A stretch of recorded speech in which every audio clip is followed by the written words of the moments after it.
Hello. I think that looks okay. Hello. I wanted to introduce myself. My name is Santiago Uribe Cardona. I have introduced myself to your, I believe, children, or if you're a guardian, then whatever that may be. I have introduced myself to them as Mr. C or Mr. Cello. I'm gonna be the new cello teacher of the Crate and Mooney district.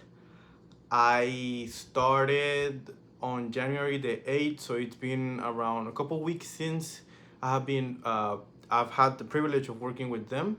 So yeah, I just wanted to you know to have you see me as the parent or the caretaker of this kid. This is who I am, and this is who's going to be teaching your kids. I have realized that in the past few weeks, some of them do not have an instrument yet, and I totally understand. For the first fundamentals that we're gonna work on, we do not need an instrument, but I would advise to get the process done and set up as soon as possible, or I believe the school would uh, remove you out of the class or something like that. I don't know. That's not part of my duty. So yeah, I wanted to talk about some of the concepts we have been talking about in the last couple of weeks as of the fundamentals of cello playing. Of course, with all of the students, we do a little bit of stretch. We go from top to bottom. We stretch a lot of the muscles of the back, the shoulders, the arms. We do this, we do that, we do that, we do that, we do that. We stretch our back and our legs and whatnot. So yeah, the cello is really interesting because it's one of the few instruments that require us to be sitting at all times. Unlike the violin, unlike the flute, the oboe, the clarinet, the trumpet, the trombone, many percussion instruments stand up. There's very few instruments that require you to sit down. There's the piano, the drum set, the organ, the harp, and I believe the timpani in the percussion section, the big set of drums. So yeah, um, I don't want to make this video too long, but I just want to run through this concept so the kids get more familiarized with them. So in all of my classes, we stretch, and after we stretch and we are very conscious on our breathing, on how to use our breathing, we talk about sitting down. So as of sitting down right here in my chair, I happen to be using a little cushion. If you don't have one, that's fine. But my biggest advice is to try to find a chair that has the seating section, not the back section, where you sit, where you sit.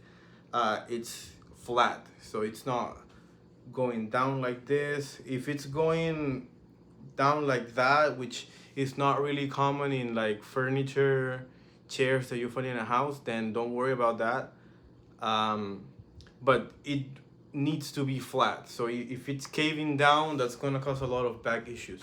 So yeah, sitting with the cello, we try not to be hyperextended or uh, I guess it would be overextend like this. So this or that, we try to be in the middle with our spine aligned with our neck and our head, thinking that someone is pulling our head up with a piece of thread. So always thinking that we are pointing upwards and our feet are gonna be flat on the ground.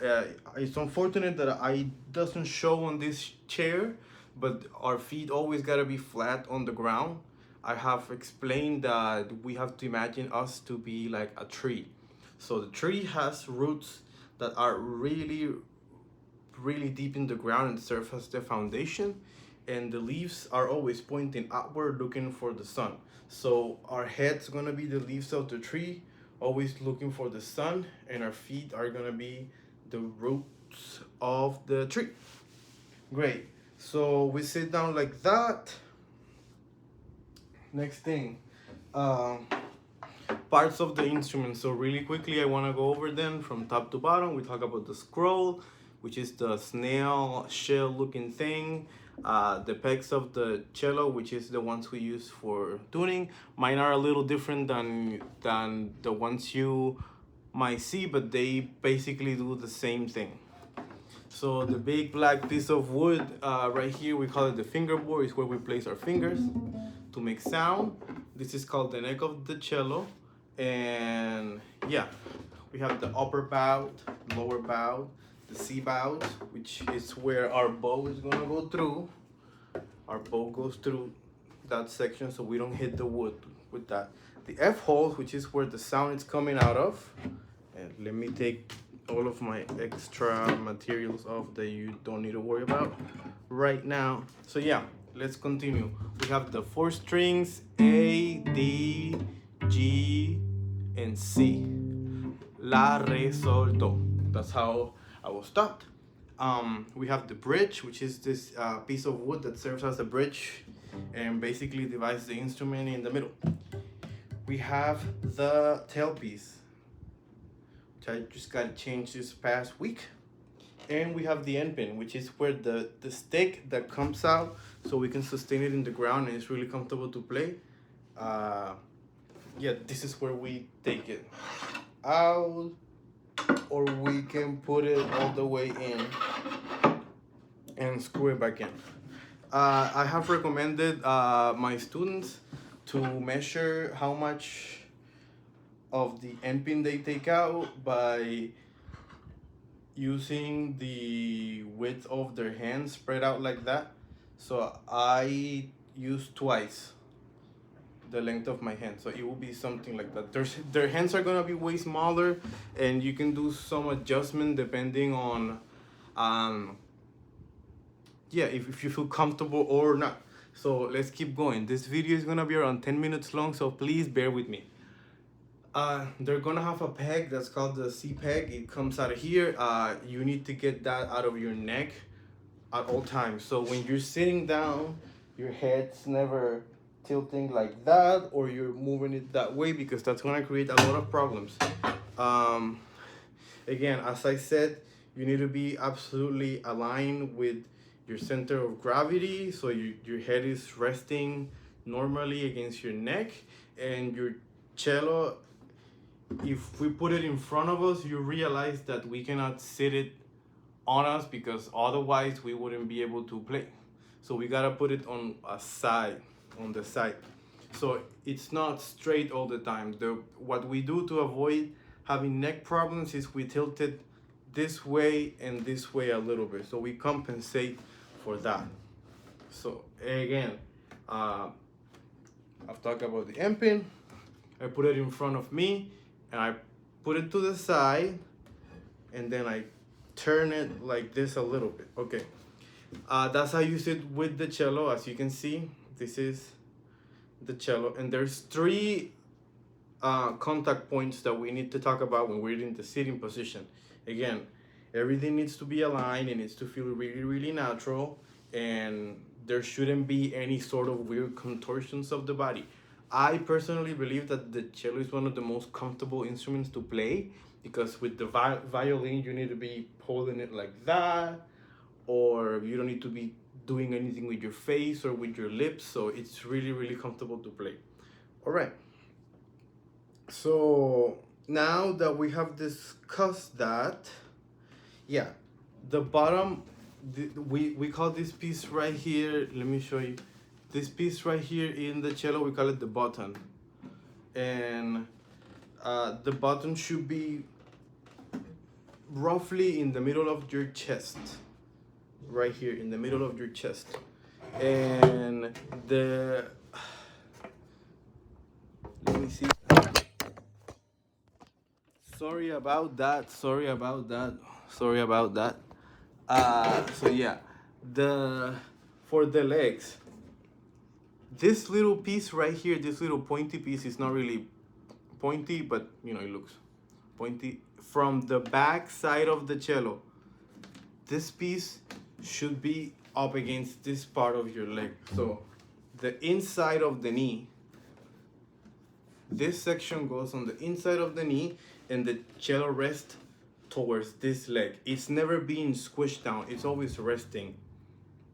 okay? But it's very comfortable right there. So button in the center, this goes against this knee. If it's not going there, you should adjust the end pin, the stick that's coming out of the bottom of the instrument.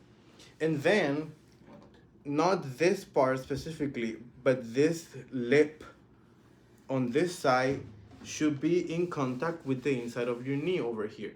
I don't know if you're able to see it, but again, I'll say it one more time. The button of the instrument goes around the center, more towards that side because of what we have discussed. So the button goes around here, not here per se. If you can put it here now, that's fine, but it goes more around here. The pointy part of the lip on this side goes on the inside of the knee, and this lip it's gonna go on the inside of the other knee. Perfect. So basically that's all I wanted to say, and we're gonna be discussing more concepts, but it's really important that you establish a healthy way to sit down with the cello. This is how you sit down with the cello. These are the very basics of it.